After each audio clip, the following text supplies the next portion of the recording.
Kabilang din doon mga kapatid sa pananampalatayang Islam, ang taong mayroong takot sa Allah subhanahu wa ta'ala ay ginagawa niyang magaan ang lahat ng kanyang mga bagay.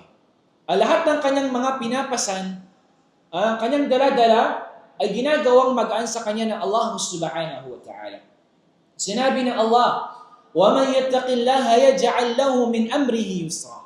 Sabi ng Allah, sino man sabi niya nakatakutan niya ang Allah subhanahu wa ta'ala, يَجْعَلْ لَهُ مِنْ أَمْرِهِ يُسْرًا. Subhanallah.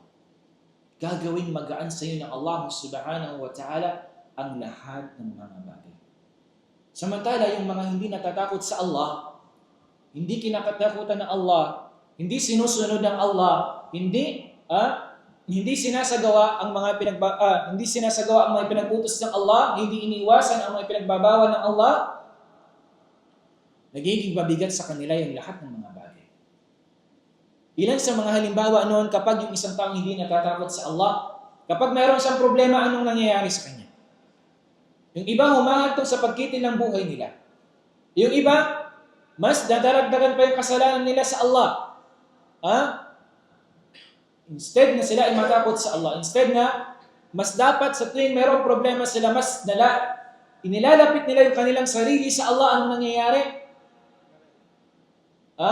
Sabi nila, uminom tayo ng ganito para mawala yung problema.